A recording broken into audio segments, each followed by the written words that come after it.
Em relação ao demônio, qual que é a sua visão? Satanás, diabo, demônio, Lúcifer, é tudo a mesma coisa? A figura do Lúcifer é aquele mesmo, é o anjo caído que queria ser Deus? Bom, a tradição judaico-cristã de longa data trabalha a ideia de Lúcifer, embora esse nome não apareça na Bíblia. Não tem Lúcifer?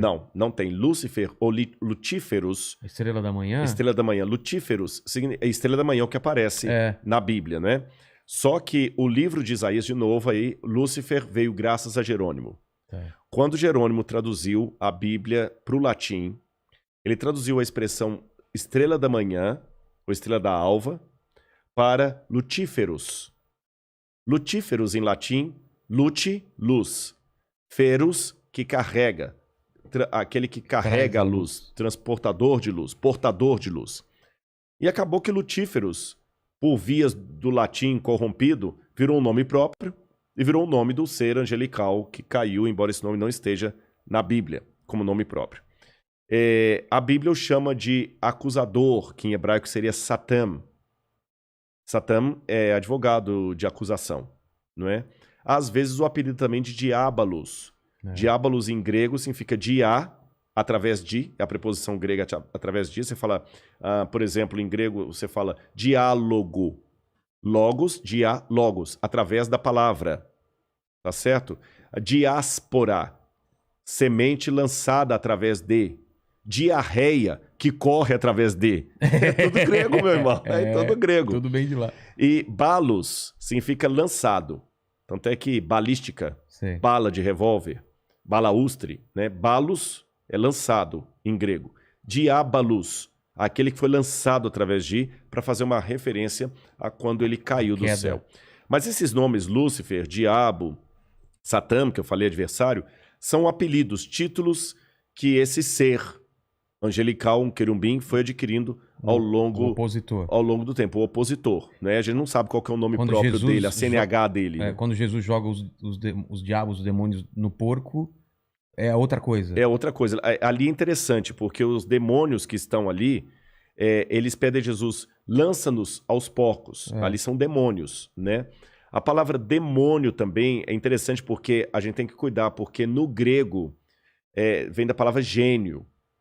Gênio. O cristianismo acabou pegando a palavra gênio, também por vias do judaísmo do segundo templo. Gênio de muito inteligente? Não, gênio de genialidade mesmo, de personalidade humana. O gênio, né? tá. É porque você tem em grego, por exemplo, o Aristóteles fala do eudaimonia, né?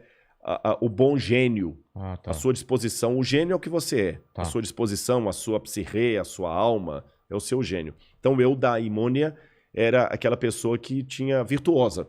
Achei uma boa tradução. Embora aretes também seria virtuoso em grego, mas vou falar de eudaimonia, a pessoa virtuosa em grego. Só que daimonion significa aquele gênio que pode ser bom ou ruim. Mas você sabe, as palavras sofrem semântica. E daimônio acabou sendo incorporado pelo cristianismo primitivo, por vias do Novo Testamento grego e depois do latim, como sendo uma marca, um título para os anjos que seguem Satanás na rebelião dele. Mas como eu falei, a gente não tem a CNH do inimigo de Deus. E ele fala que legião, né? Legião. Mas ali tem até uma coisa interessante, o porquê de legião. Quando Marcos cita aquilo ali, Marcos é muito irônico. Papias foi um escritor cristão do segundo século, ele dizia que Marcos escrevia orientado por Pedro. E Pedro era um camarada bem-humorado. Pedro era aquele tiozão do churrasco. Né? Pedro era um Bolsonaro. A vida sem entrar pra política. Aí, né? tá ok? Exatamente. Não vai fazer não, né? Tá ligado. É demônio, né? Tá ligado aí no porco aí, né? Não vai me atrapalhar, pô. Trabalhar meu governo aqui, pô. Tô querendo falar direitinho aqui, você vem falar. Não dá, pô. Acho que eu nunca... Quando você ia imaginar que o Rodrigo imitava o Bolsonaro, hein? Nossa, mãe, viu? Aliás, não sei, lógico que não sei se ele vai ver isso, mas um grande beijo para toda a família dele lá. A esposa dele muito querida, já falei com ela por telefone, já orei. A filha dele chama-se Laura também, que é o nome da minha esposa. Tá lá, tem meu livro lá, tava lendo e tudo. Então, pessoas do bem. Mas, isto posto, eu sei que alguns o acham um ótimo presidente, outros ridicularizam, não estou aqui falando da política, eu só dei esse exemplo aqui. O Pedro, ele tinha aquela personalidade do Bolsonaro. Ele falava primeiro para depois ele pensar no que fez, e era um camarada muito... alegre, aquele tiozão do churrasco ali, esse era o Pedro. Sim. E essa imagem de Pedro passa pelo Evangelho de Marcos, que segundo Papias escreveu sobre Pedro. E ele é muito irônico. E como eu falei... parte do Legião, hein? Exatamente. Porque está em Marcos. Todos os evangelistas, com exceção de João, contam essa história. Mas olha que interessante. Quando os outros evangelhos, Lucas e Mateus, contam esse episódio, eles contam o seguinte, que Jesus chegou em Gadara, aí chegou um menino endemoniado, tá certo?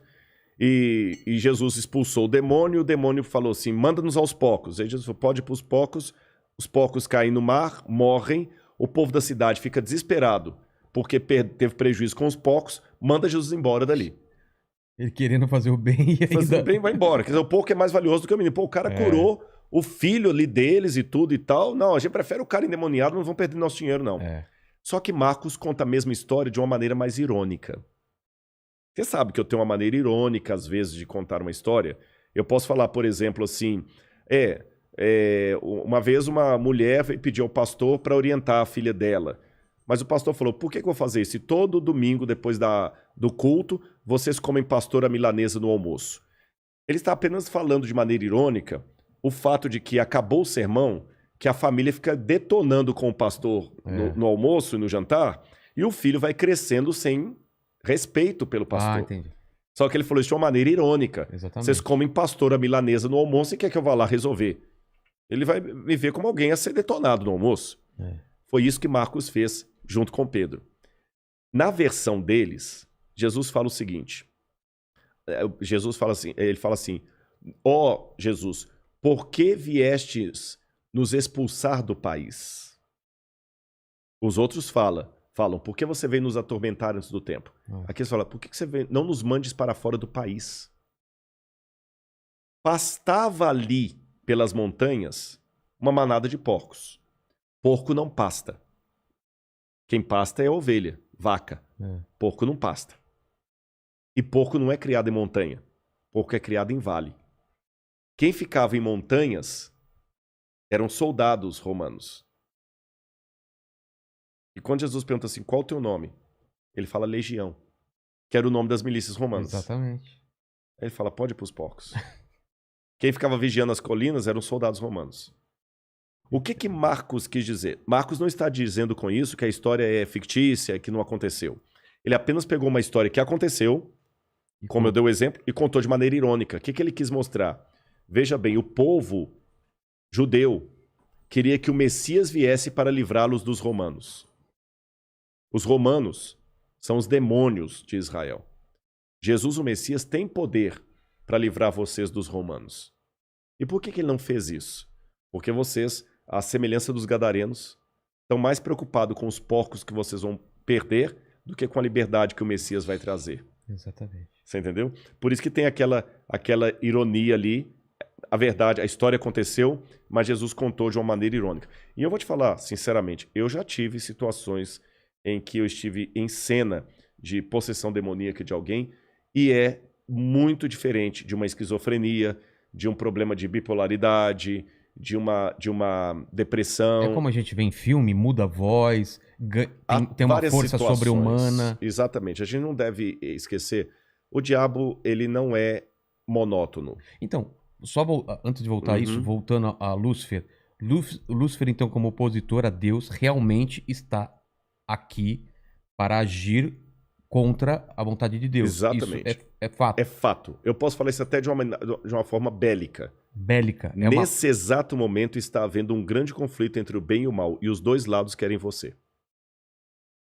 Cara, eu não vou dormir hoje. É verdade. Mas sempre? Sempre. Não há trégua. A cada ação. A cada ação.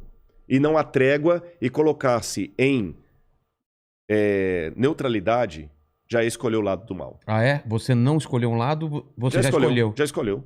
Caramba. Você não escolheu um lado, você já escolheu. Você tá entendendo? Você tá lá na guerra. A família que tá ali é judia. Hitler tá vindo para matar todo mundo. Só de você falar, não tem nada a ver com isso... Eu não conheço ninguém aqui. Você já assumiu a posição do algoz. A vizinha tá lá apanhando do marido. Entendi. Lei Maria da Penha. Você não denuncia, você já assumiu o papel do lado do cara agressor. Você é tão agressor quanto ele. Porque você é omisso. E na guerra do grande conflito é esse. Está tendo um grande conflito do bem contra o mal. As pessoas ignoram, fingem que não está acontecendo, mas está. Nesse exato momento, há uma guerra do bem contra espiritual. o mal. Uma batalha. Agora, quer ver que bonitinho? Mas aí você estava falando da possessão que você... Das possessões que você...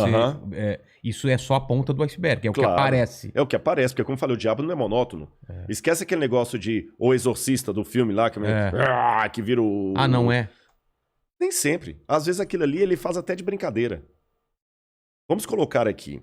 Como o diabo ele trabalha em várias frentes, ele não dá tiro de revólver, ele dá tiro de metralhadora. Alguns pegam. Então, por exemplo, quer ver uma forma do diabo enganar as pessoas? Um falso exorcismo. Por exemplo, se eu sou um camarada que aprendo, eu sei que há ilusionistas sérios. E há hipnólogos sérios que aprendem a arte da hipnose. Eu nunca aceitaria me submeter à hipnose. Eu não concordo com essa linha de tratamento. Mas em que pese a minha discordância da terapêutica hipnótica, eu admito que há os hipnólogos sérios, que têm diploma de hipnologia. Você entendeu? E tem os caras que fazem pra câmera uma coisa falsa. E tem aquele picareta que ele aprende a mesma técnica do sério. Ele vai lá num altar com um óleo consagrado em Jerusalém, um óleo que ele trouxe do Monte Calvário. Aí põe na testa da pessoa, joga alguns efeitos de hipnose. Sugestão. De autossugestão, a pessoa cai ali, fica dura, sai demônio, faz aquele teatro todo. Sim. Aquele ali foi um falso exorcismo. Mas foi satânico. Sabe por quê? O diabo aproveita essa questão porque ele sabe que algumas pessoas vão ficar com medo. Outras vão pegar aquilo ali para desdenhar tudo que é de Deus. Ele vai pegar tudo e colocar num balaio só. Então, se você falar, hoje eu vou entrevistar um cara que é crente, é mais um. Então, até nisso ele ganha. Você tá entendendo? Agora, não se deixe enganar. O conflito está acontecendo.